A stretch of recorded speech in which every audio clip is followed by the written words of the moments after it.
ശബരിനാഥിന് വിജയം കിട്ടില്ല. നേരത്തെ പോലെ ശബരിനാഥ് സ്ഥാനത്തേക്ക് മൂന്നാം സ്ഥാനത്തേക്ക് വരുള്ളൂ. അത്രയും വോട്ടുകളും പിടിക്കാനുള്ള അത്രയും വോട്ട് പിടിക്കില്ല. അത് അവർ മിക്കവാറും BJP-ക്കാർക്ക് കൊടുക്കാനാണ് സാധ്യത എന്നാണ് തോന്നുന്നത്. മുരളീധരൻ മൂന്നാം സ്ഥാനത്ത് 38,000 വോട്ടോടെ മൂന്നാം സ്ഥാനത്തെത്തി. ഇത്തവണ ശബരിനാഥിന്റെ സ്കോർ ആ നിലവാരത്തിലേക്ക് എത്തില്ല. കോൺഗ്രസ്സുകാർ മിക്കവാറും ആളിനെ കിട്ടാതെ തമ്മിൽ തല്ലിക്കൊണ്ട് ശബരിനാഥ് ജയിക്കും. ജയിക്കൂല. എന്തുകൊണ്ട് അങ്ങനെ പറയുന്നത്? എന്തുകൊണ്ടെന്നാ ജനങ്ങൾക്ക് നല്ല കാര്യം ചെയ്യണവർ ജയിക്കുള്ളൂ. നിയമമണ്ഡലത്തിൽ ശക്തമായ ത്രികോണ മത്സരമാണ്. ഇവിടെ നമ്മുടെ കോൺഗ്രസിന്റെ സ്ഥാനാർത്ഥിയായിട്ടുള്ള ശബരിനാഥ്, അദ്ദേഹത്തിന്റെ അച്ഛനായിട്ടുള്ള ജി കാർത്തികേയൻ അരുവിക്കരയിൽ ദീർഘനാൾ MLA ആയിരുന്നു. 45 വർഷത്തോളം അദ്ദേഹം അവിടുത്തെ സ്ഥിരം സാന്നിധ്യമായിരുന്നു. നെടുമങ്ങാടായിരുന്നു മണ്ഡലം. അതിനുശേഷം അദ്ദേഹത്തിൻ്റെ മരണശേഷം ആ ഒഴിവിലേക്ക് ശബരിനാഥ് വരുന്നു. ശബരിനാഥ് ആദ്യ തവണ ജയിക്കുന്നു. അപ്പോൾ ശബരിനാഥ് രണ്ടാം തവണ തോൽക്കുന്നു. ആദ്യ തവണ ജയിക്കുന്നു, രണ്ടാം തവണ തോൽക്കുന്നു. അപ്പോൾ ശബരിനാഥ് ശരിക്കും ഇപ്പം നിയമത്ത് മത്സരിക്കുന്നുണ്ട്. അപ്പോൾ അദ്ദേഹത്തിൻ്റെ ഐഡൻറ്റിറ്റി എന്ന് പറയുന്നത് അച്ഛൻ്റെ പിൻബലമുള്ള ഒരാൾ എന്നതായിരുന്നു, അതോ അദ്ദേഹം ഒരു നല്ലൊരു നേതാവാണ്? അദ്ദേഹം ഒരിക്കലും ഒരു നല്ല നേതാവല്ല. അച്ഛൻ്റെ പിൻബലം പറ്റി രാഷ്ട്രീയത്തിൽ വന്നു. അദ്ദേഹം രാഷ്ട്രീയ പ്രവർത്തനം നടത്തി. ഇപ്പോൾ വട്ടിയൂർക്കാവ് കോർപ്പറേഷൻ തിരഞ്ഞെടുപ്പിൽ വിജയിച്ചു എന്നുള്ളതല്ലാതെ ഇവർ ഈ വാട്സപ്പ് വഴിയും അല്ലെങ്കിൽ ഫേസ്ബുക്ക് വഴിയും റീൽസ് വഴിയൊക്കെ ഉള്ള പ്രചരണം അല്ലാതെ ഈ നഗരസഭയിലും അല്ലാതെ ഈ മണ്ഡലത്തിലും ഒരുവിധ നല്ല പ്രവർത്തനങ്ങൾ നടത്തിയിട്ടില്ല എന്നുള്ളതാണ് സത്യം. കോർപ്പറേഷനിലെ കവടിയാർ വാർഡിൻ്റെ കൗൺസിലറാണ്. അപ്പം അന്ന് കോർപ്പറേഷനിലെ മേയർ സ്ഥാനത്തേക്കാണ് പരിഗണിച്ചുകൊണ്ടാണ് ശബരിനാഥ് മത്സരം. ഇന്ന് ജയിച്ച ശബരിനാഥ് മന്ത്രി എന്ന രീതിയിലാണ് കോൺഗ്രസ് പ്രചരിപ്പിക്കുന്നത്. എന്തെങ്കിലും അടിസ്ഥാനമുണ്ടോ?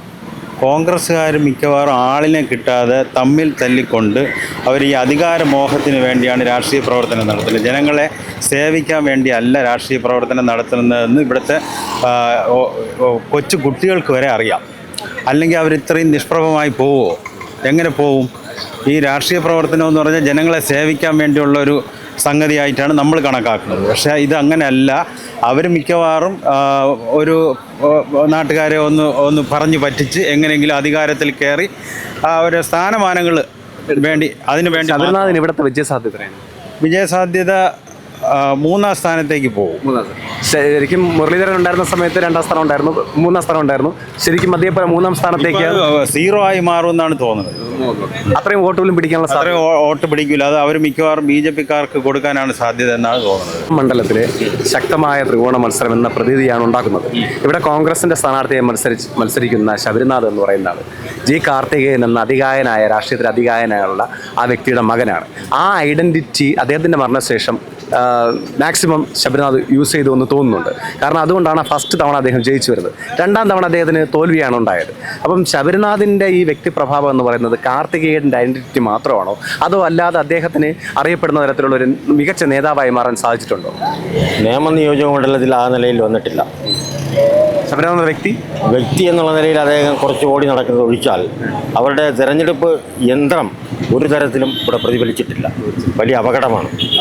അപ്പം കഴിഞ്ഞ തവണ നിയമമണ്ഡലത്തിൽ മുരളീധരൻ മൂന്നാം സ്ഥാനത്ത് 38,000 വോട്ടോടെ മൂന്നാം സ്ഥാനത്തെത്തി. ഇത്തവണ ശബരിനാഥിന്റെ സ്കോർ ആ നിലവാരത്തിലേക്ക് എത്തൂല. മത്സരിക്കുന്ന ശബരിനാഥ്, കോൺഗ്രസ് സ്ഥാനാർത്ഥി മത്സരിക്കുന്ന ശബരിനാഥിന് വിജയസാധ്യതയുണ്ടോ? ശബരിനാഥിന് വിജയം കിട്ടില്ല.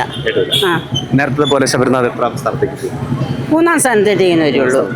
ശബരിനാഥ് അരുവിക്കര മുൻ MLA ആയിരുന്നു. അതായത് നെടുമങ്ങാട് വാർഡിന് മുൻ MLA ആയിരുന്ന കാർത്തികേയന്റെ മകനാണ്.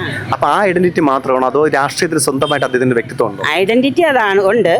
പക്ഷേ രാഷ്ട്രീയത്തിൽ സ്വന്തമായിട്ട് വ്യക്തിത്വം ഉണ്ടെങ്കിലും ഇപ്പോഴത്തെ സാഹചര്യം അനുസരിച്ച് നമുക്ക് LDF-നാണ് മുൻഗണന ഉള്ളത്. അപ്പം മുരളീധരൻ വന്നതുപോലെ ശബരിനാഥിന്റെ മത്സരവും എന്ന് പറയുന്ന മൂന്നാം സ്ഥാനത്തേക്കുള്ളൂ. അത് തീർച്ചയായും. നിയമമണ്ഡലത്തിൽ കോൺഗ്രസിന്റെ സ്ഥാനാർത്ഥി ശബരിനാഥ് ജയിക്കൂല. എന്തുകൊണ്ട് അങ്ങനെ പറയുന്നത്?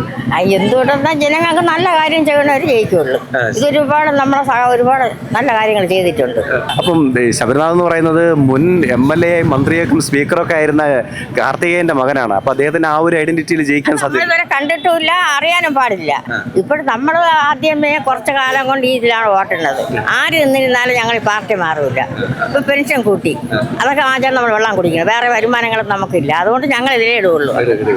ഇവിടെ നിയമമണ്ഡലത്തിൽ കോൺഗ്രസിന്റെ സ്ഥാനാർത്ഥി മത്സരിക്കുന്നതാണ് ശബരിനാഥ് കാർത്തികേയന്റെ മകനാണ്. അത് ജയിക്കാൻ സാധ്യതയുണ്ടോ?